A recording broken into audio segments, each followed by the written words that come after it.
Iran के हमले को ड्रामा बताने वालों, जरा ये सोचो कि जिसका ड्रामे वाला हमला ऐसा है कि जिसने इसराइल की कमर तोड़कर रखी है, तो अगर उसने सीरियस होकर छोटा सा भी हमला कर दिया तो फिर इसराइल का क्या होगा। अस्सलाम वालेकुम, नमस्ते। मैं हूं साहिल नकवी और लेकर आया हूं आपके लिए ये खास रिपोर्ट, डिटेल रिपोर्ट कि इस बार ईरान के हमले में इसराइल को कितना नुकसान हुआ है। वीडियो को ज्यादा से ज्यादा शेयर कीजिएगा। सबसे बड़े नुकसान गिनाने जा रहा हूं। पहला नुकसान जो इसराइल को ईरान के इस सबसे बड़े हमले में हुआ है, वो नुकसान है मोसाद का हेडक्वार्टर तबाह। जो तेल अवीव में मोसाद का हेडक्वार्टर था, उसको तबाह कर दिया गया।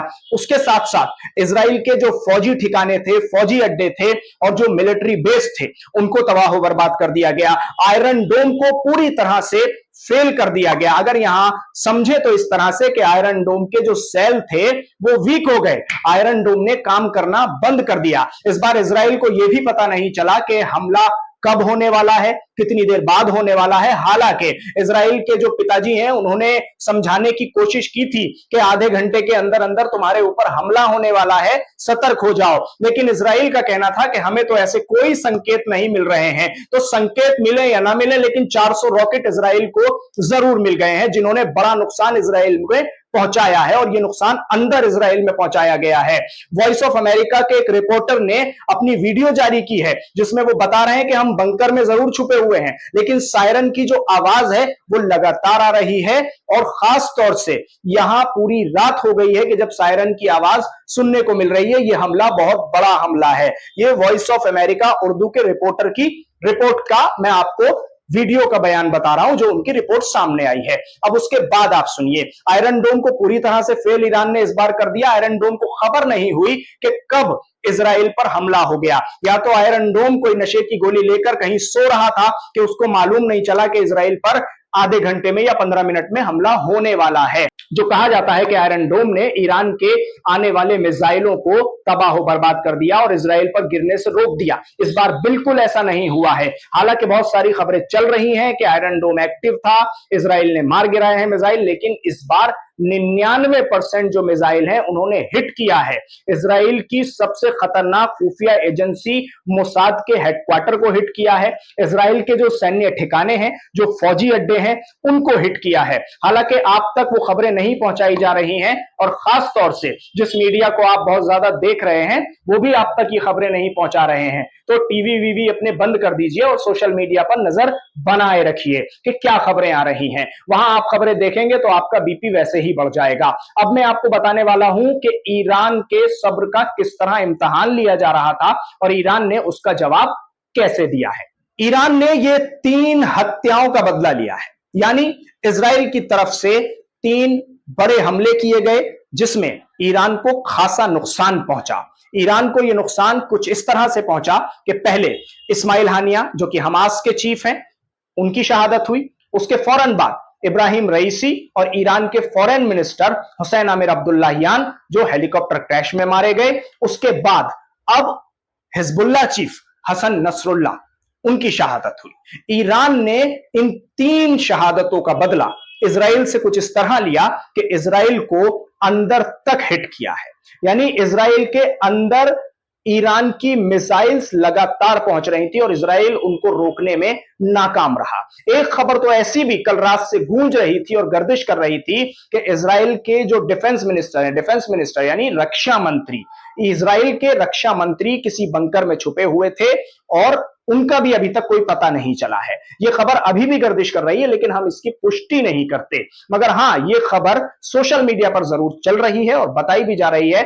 इसकी तस्दीक बहुत सारे चैनल्स ने की है और कहा है कि इसराइल के जो डिफेंस मिनिस्टर हैं, वो ईरान के इस हमले में मार दिए गए हैं। यानी खत्म, टाटा बाय बाय हो गए वो।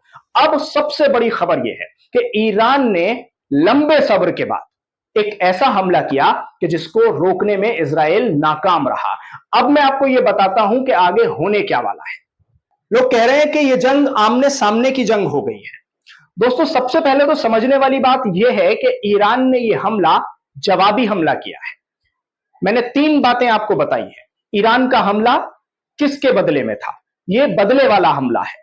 यह कार्रवाई ईरान की तरफ से पहल नहीं हुई है, ईरान की तरफ से इस कार्रवाई के जरिए जवाब दिया गया है। ऐसा नहीं कहा जा सकता कि ईरान ने बिना किसी वजह के इजराइल पर हमला कर दिया हो। इजराइल लगातार मार रहा था, लगातार इजराइल जुल्म कर रहा था, एक एक करके ईरान खामोश बैठा हुआ था और पूरी मुस्लिम दुनिया यह सोच रही थी, वो मुस्लिम दुनिया जिसकी मैं बात कर रहा हूं, जो कहीं कुछ नहीं बोल रही है लेकिन सोच जरूर रही थी कि ईरान आखिर करेगा क्या, हमला करेगा या नहीं करेगा। ईरान ने रात के वक्त इजराइल पर हमला कर दिया और ऐसा हमला कि जिससे बचने का कोई रास्ता इजराइल के पास नहीं था। इजरायली प्रधानमंत्री बेंजामिन नेतन्याहू एक बंकर में जाकर काफी देर तक छुपे रहे। किस वक्त वो बाहर आए वो खबरें नहीं आई हैं, और जिस वक्त भी वो बाहर आए उसके फौरन बाद उन्होंने एक प्रेस कॉन्फ्रेंस की ईरान के हमले के जवाब में। लेकिन उस प्रेस कॉन्फ्रेंस में रंग पूरी तरह से बदला हुआ था और मीडिया के जो कैमरे लगे हुए थे उन्होंने फोकस करके दिखाया कि बेंजामिन नेतन्याहू के हाथ बाकायदा कांप रहे थे। सोचिए, जो लोग कह रहे हैं कि ड्रामा था, जिसके ड्रामे वाले हमले से इजराइल के प्रधानमंत्री बेंजामिन नेतन्याहू के प्रेस कॉन्फ्रेंस करते वक्त एक पर्चा पकड़े हुए हाथ कांपने लगे, अगर वो मुल्क एक हमला सीरियस कर दे तो फिर बेंजामिन नेतन्याहू का क्या होगा? लगता है बंकर से बाहर ही नहीं निकलेंगे। अब होने ये वाला है मेरे दोस्तों कि ये जंग एक नया रुख इख्तियार करेगी और इसमें ऐसा लगता है कि अब ये जंग आमने सामने की जंग होगी। इजराइल हमला जरूर करेगा, ऐसा नहीं है कि इजराइल खामोश बैठ जाएगा और इजराइल इस ईरान के जवाबी हमले का कोई एक्शन नहीं लेगा, कोई उस पर जवाब नहीं देगा। हालांकि होना तो यह चाहिए कि इस जंग को पूरी तरह से बंद हो जाना चाहिए, सीज फायर हो जाना चाहिए, युद्ध विराम लग जाना चाहिए। लेकिन इजराइल जो मुल्क है ना, वो अपनी हरकतों से बाज नहीं आने वाला। मजलूम फिलिस्तीनियों पर लगातार जुल्म हो रहा है इजराइल की तरफ से, लेकिन हिजबुल्लाह लेबनान से और उसी के साथ हुती यमन से लगातार इजराइल को ग्राउंड पर घेरे हुए हैं। और ये सभी मानते हैं, जितने भी एक्सपर्ट्स हैं उनका ये मानना है कि जमीनी जंग में इजराइल को मुंह की खानी पड़ेगी, क्योंकि हुती हो या उसके अलावा हिजबुल्लाह के लड़ाके, ये जमीनी जंग में इजराइल से बहुत ज्यादा मजबूत है। ईरान का तो सपोर्ट हासिल है ही, लेकिन उसी के साथ साथ जो इनकी अपनी सैन्य शक्ति है जमीन पर लड़ने वाली, हालांकि ये मिसाइल अटैक में भी मजबूत है, लेकिन जमीन पर लड़ने वाली जो इनकी शक्ति है उसके आगे इजराइल घुटने टेकता हुआ नजर आएगा। तो अब सवाल यह है कि इस जंग में क्या युद्ध विराम होगा